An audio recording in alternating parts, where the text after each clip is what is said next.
మేము వచ్చి 100 రోజులు కూడా కాలేదు.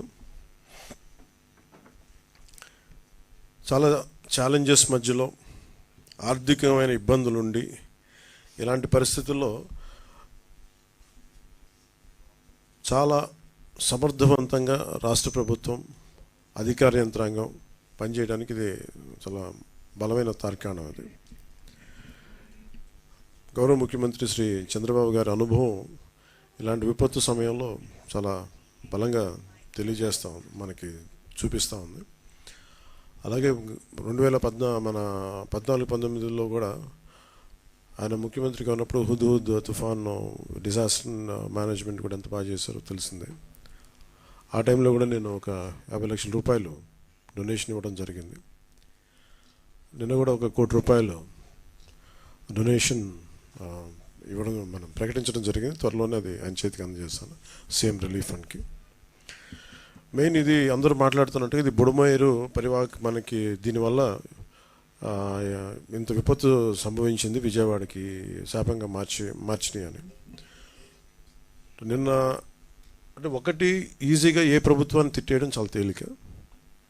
గతంలో కూడా చూస్తే మనం పోయినసారి కూడా వైసీపీ ప్రభుత్వం ఉన్నప్పుడు నేను చాలాసార్లు మాట్లాడినప్పుడు చాలా ఒక నియమాలతో నియంత్రణతోనే మాట్లాడేవాడిని.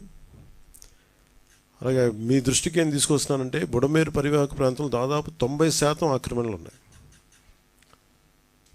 ఈ ఆక్రమణలే బుడమేరుకి మన విజయవాడకి శాపంగా మార్చేసినాయి. ఇవన్నీ ఇప్పటికీ కొన్ని ప్రాంతాల్లో ఆక్రమించిన ఇళ్ళు ప్రాంతాల్లో ఇల్లు నిర్మించారు.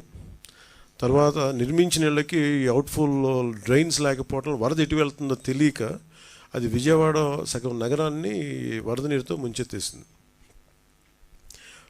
ప్రతిసారి ఇప్పుడు మీరు హైదరాబాద్లో చూసినా కానీ వీళ్ళు వాళ్ళ హైడ్రా అని చెప్పి వాళ్ళు స్టార్ట్ చేసి డెమాలిషన్ డ్రైవ్ కొన్ని వందల చెరువులు ఉన్న ప్రాంతాన్ని, లోతట్టు ప్రాంతాలని, ఫుల్ ట్యాంక్ లెవెల్ ప్రాంతాలని ఒక 20 ఇయర్స్గా 30 ఇయర్స్గా ఏం లేదు, వరద లేదు, నీళ్లు లేవు అని చెప్పి ఇల్లు కట్టేయడం జరిగింది అక్కడ కూడా.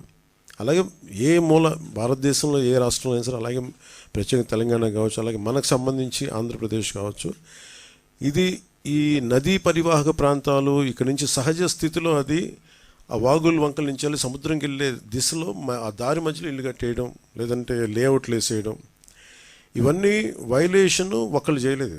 కొన్ని దశాబ్దాలుగా కొంచెం ఇంక్రిమెంటల్గా చేసుకుంటూ వచ్చి అది చేసుకుంటూ వచ్చారు. ఇది కూడా మేము అడ్డగోలుగా కూర్చోబెట్టి ఇది వైసీపీ ప్రభుత్వం మాటలు కాకపోతే వాళ్ళు చేసి ఉండాల్సింది. ఎంతో కొంత ప్రయత్నం కూడా చేయకుండా ఇలాంటి పరిస్థితుల్లో ఇంత సమర్థవంతంగా ఆ వయసులో ఆయన బుల్డోజర్లు ఎక్కి అసలు చేరలేని ప్రదేశాల్లో, వెళ్ళలేని ప్రదేశాల్లో కూడా ఆయన బుల్డోజర్ ఎక్కి, ఆయన పోక్లైనర్లు ఎక్కి, ట్రాక్టర్లు ఎక్కి గౌరవ ముఖ్యమంత్రి గారు అది అప్రిషియేట్ చేయాల్సింది పోయి నేను విమర్శించడం ఇది సరైన పద్ధతి కాదు, మార్చుకోవాలి వైసీపీ నాయకులు. అలాగే వైసీపీ నాయకులకు కూడా నా విన్నపం, నా విజ్ఞాపన, మీరు విమర్శించడానికంటే కూడా ఇది మనందరి ఉమ్మడి సమస్య, ఇది మన రాష్ట్ర సమస్య ఇది. సో మీరు కూడా నడుము వంచి, మీరు కూడా బయటకు వచ్చి, మీరు కూడా సహాయక చర్యల్లో పాల్గొనాలని మనస్ఫూర్తిగా కోరుకుంటా ఉన్నాను.